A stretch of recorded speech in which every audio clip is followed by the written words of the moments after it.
Hola, bienvenidos a Institute. En esta ocasión vamos a realizar un ejercicio de física de selectividad del tema de óptica. Nos dicen que un rayo de luz pasa del agua con índice de refracción n de 4/3 al aire con índice de refracción igual a 1.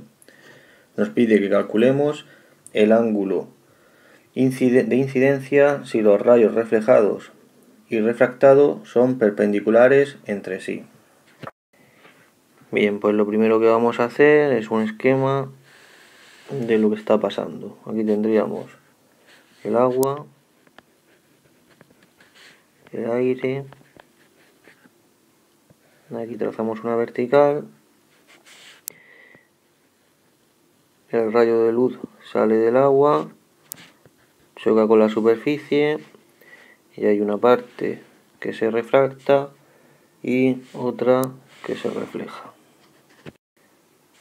Aquí tendríamos el ángulo de incidencia, aquí tendríamos el ángulo de reflexión, que tiene que ser igual al ángulo de incidencia. Entre el ángulo de reflexión y el refractado tenemos que tiene que ser un ángulo de 90 grados.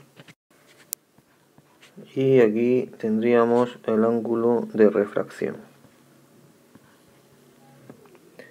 Bien, pues vamos a aplicar la ley de Snell de la refracción. La ley de Snell nos relaciona estos ángulos con los índices. En el caso del agua, pues tendremos el índice, que es 4/3, que es 1,33, por el seno del ángulo incidente, que está en el agua, de incidencia, tiene que ser igual al índice de refracción del aire, que es 1 por el seno del ángulo de refracción. Y como vemos, en este caso tenemos dos incógnitas, que son los dos ángulos. Pues bien, con el dato que nos han aportado, tenemos que el ángulo de reflexión más 90 grados más el ángulo de refracción tiene que ser igual a 180 grados, que lo podemos ver en el dibujo. La suma de los tres es 180. Y como hemos dicho, el ángulo de reflexión es igual al ángulo incidente. Así que nos queda que el ángulo de incidencia más el ángulo refractado va a tener que ser igual a 90 grados. Ahora ya tenemos dos ecuaciones con dos incógnitas. Esto quiere decir que el ángulo de incidencia y el ángulo de refracción son complementarios, ya que su suma es 90. Entonces, si sabemos que el seno de un ángulo es igual al coseno de su complementario, pues en la primera ecuación nos quedará que 1,33 por el seno del ángulo incidente tiene que ser igual al seno del ángulo refractado. Y como hemos dicho, por ser ángulos complementarios, el seno de un ángulo es igual al coseno de su complementario. Así que el seno del ángulo refractado será igual al coseno del ángulo incidente. Entonces, operando, vamos a tener que la tangente del ángulo incidente va a ser igual a 1 dividido por 1,33, que es igual a 0,75. Y de aquí, aplicando el arco tangente, tenemos que el ángulo incidente es de 36,9 grados. Bien, en el segundo apartado nos piden el ángulo límite. Apartado B.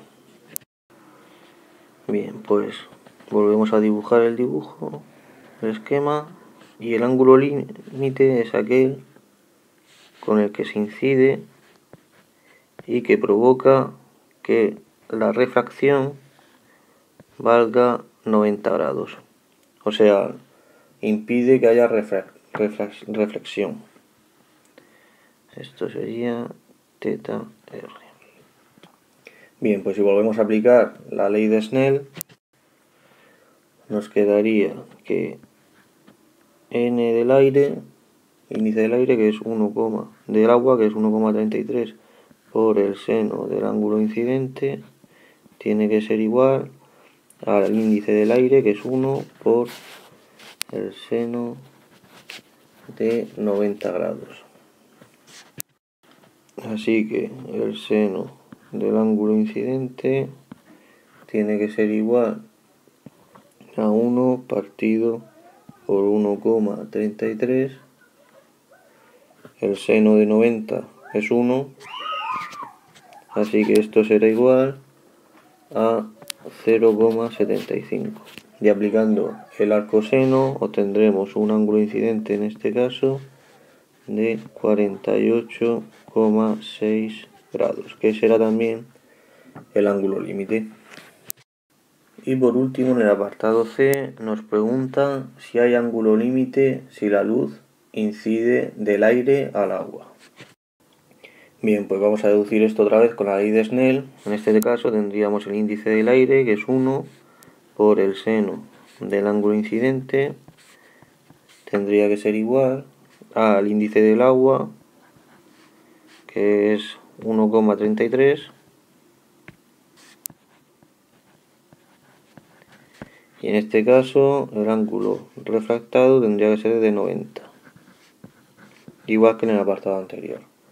Pues tendríamos que el seno del ángulo incidente tiene que ser igual a 1,33 partido por 1, o sea 1,33. Y como estamos viendo y sabemos que el seno varía entre -1 y 1, y esto es mayor que 1, así que esto resulta absurdo y por lo tanto la respuesta será que no. Bien, pues con esto acaba el ejercicio. Ya sabes que puedes guardarlo y compartirlo en tu cuenta y crear apuntes. Muchas gracias, y ya sabes que tienes más ejemplos en Institute.